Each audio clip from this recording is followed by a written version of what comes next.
ಹತ್ರ ಮಾಡ್ತಿದ್ರು, ಈ ಕಡೆ 4 ತಿಂಗಳು ಮಾಡ್ತಿದ್ರು, ಆ ಕಡೆ 8ನೇ ಬ್ರಿಡ್ಜ್ ಮತ್ತು ಅಲ್ಲೊಂದು 4 ಒಂದು ಮನೆ ಇತ್ತು. 5 ನಂಬರ್ ಲೆಕ್ಕ ನಮಗೆಲ್ಲ ಒಂದೇ ಲೆಕ್ಕ.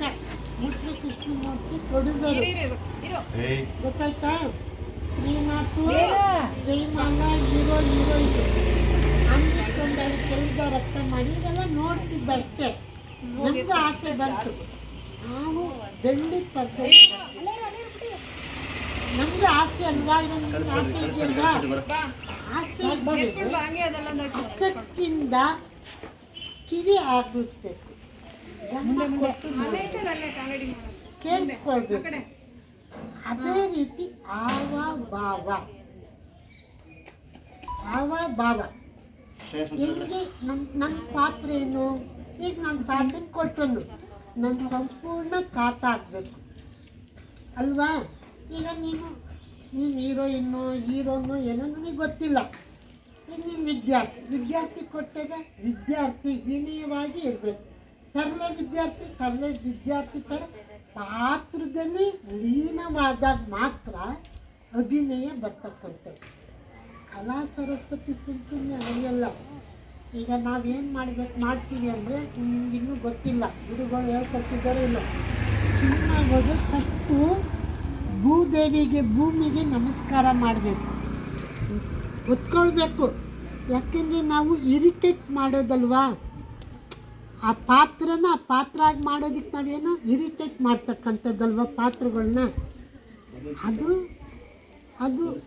ಒಂದು ಉದಾಹರಣೆ ನಿಮ್ಗೆ ಹೇಳ್ತೀನಿ. ಗೌರಿಪುರದ ಗಯ್ಯಾಳಿ ಉದಯ್ ಟಿವಿಲಿ ಬಂತು ಅಲ್ವ, ಬರ್ತಿತ್ತಲ್ವ ಸೀರಿಯಲ್ಲು. ನನಗೆ ಅಲ್ಲೊಂದು ಪಾತ್ರ ಕೊಟ್ಟರು, ಒಬ್ಬ ಭಿಕ್ಷುಕ ಬರೋದು ಪಾತ್ರ.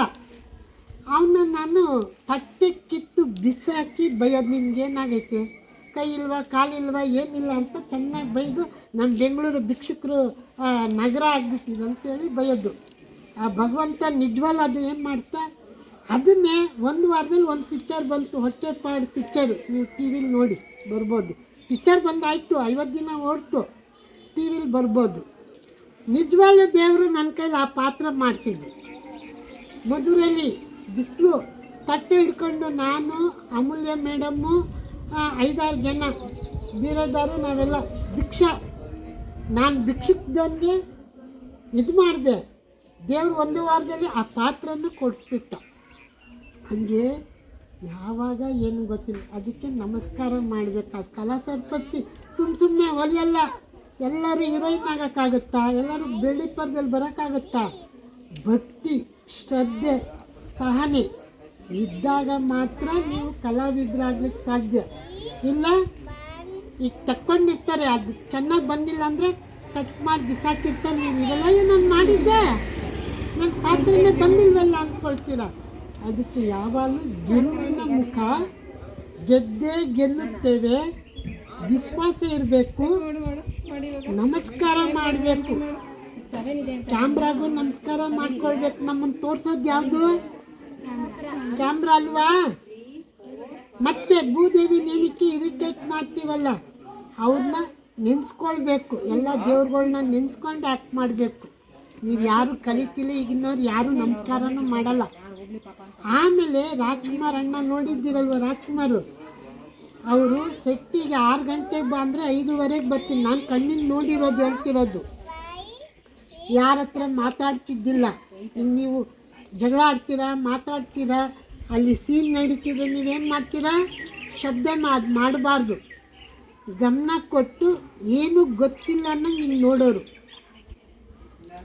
ಅವ್ರು ಹೆಂಗೆ ಮಾಡ್ತಾರೆ, ಹೆಂಗೆ ಹೇಳ್ತಾರೆ, ಯಾವ ರೀತಿ ಅವರು ಅಭಿನಯ ಮಾಡ್ತಾರೆ ಅಂತ ಗಮನಿಸೋರು ಅಲ್ವಾ? ಅಂದರೆ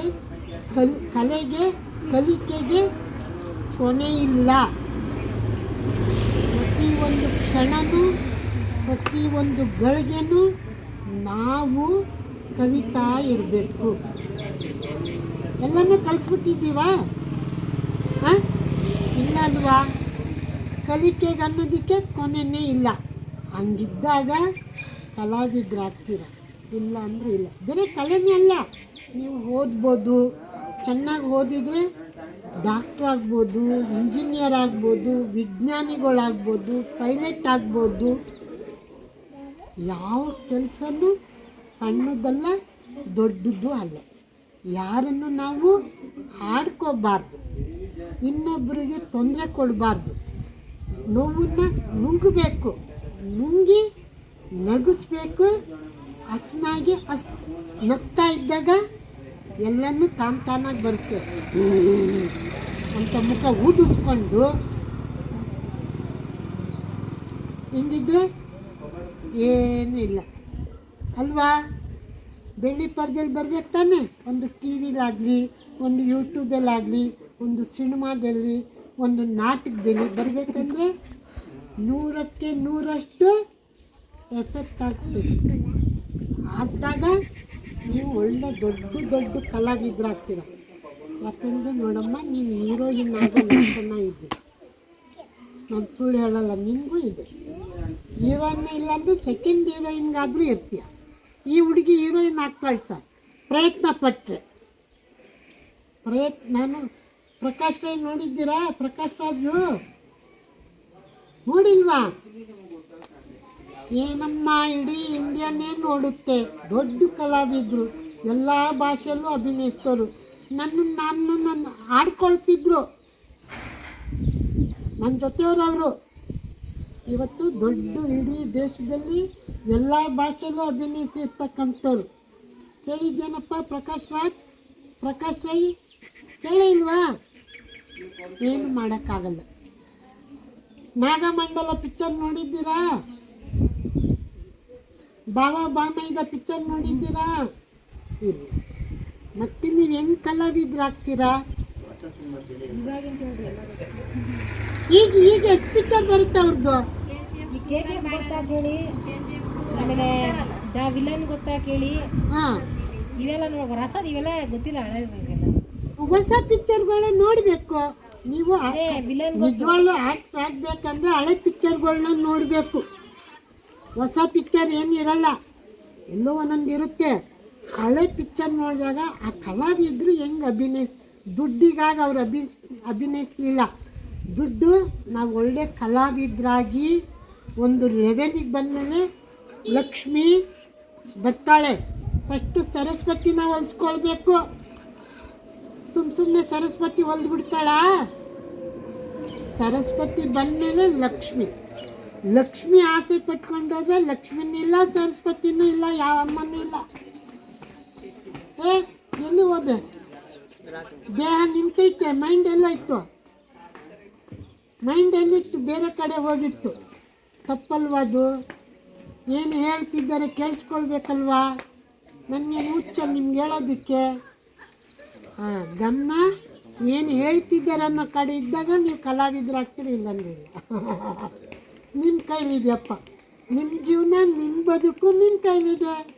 ನನಗೇನು ಲಾಭನೂ ಇಲ್ಲ, ನಷ್ಟನೂ ಇಲ್ಲ ಅಲ್ವಾ? ಏನೋ ಎರಡು ಮಾತು ಹೇಳಬೇಕು ಅನಿಸ್ತು, ಹೇಳಿದೆ. ಬಿಡೋದು, ಆ ತಲೆಯಲ್ಲಿ ಇಟ್ಕೊಳ್ಳೋದು ಬಿಡೋದು ನಿಮಗೆ ಬಿಟ್ಟಿದ್ದು. ಇಲ್ಲ ನಾನು ಆರ್ಟಿಸ್ಟ್ ಆಗ್ತೀನಿ, ನಾನು ಬೆಳಿತೀನಿ ಅಂದರೆ ಆಸಕ್ತಿಯಿಂದ ಕಲಿಬೇಕು. ಕಲಿತಾಗ ನೀವು ದೊಡ್ಡ ಕಲಾವಿದರಾಗ್ತೀರ, ಎಲ್ಲರೂ ಆಗ್ತೀರ. ಯಾರೂ ಮೇಲೂ ಕೀಳಿಲ್ಲ, ಎಲ್ಲರೂ ಈಕ್ವಲ್ಲೇ. ಸ್ವಲ್ಪ ಗಮನ ಕಲಿಬೇಕು, ಎಲ್ಲ ಕಲ್ತ್ಕೊಳ್ಳಿ. ಏನಮ್ಮ, ತೀರಾ ನಾನು ಕುಯ್ದ್ರೆ ನಿಮ್ಮ ತಲೆಗೆ ಹೋಗಲ್ಲ, ಕೂತ್ಕೊಳ್ಳಿ, ಸರಿನಾ? ಇದೇ ಮುಖ ಇರಬೇಕು. ಅವಾಗ ಎಷ್ಟು ಮುಖ ಇತ್ತು ನೀನೇ ನೋಡಿ. ಯಾರನ್ನ ಫೋಟೋ ತೆಗೆದಿದ್ರೆ ಆಗು ಈಗ ಮುಖ ನೋಡ್ಕೊ.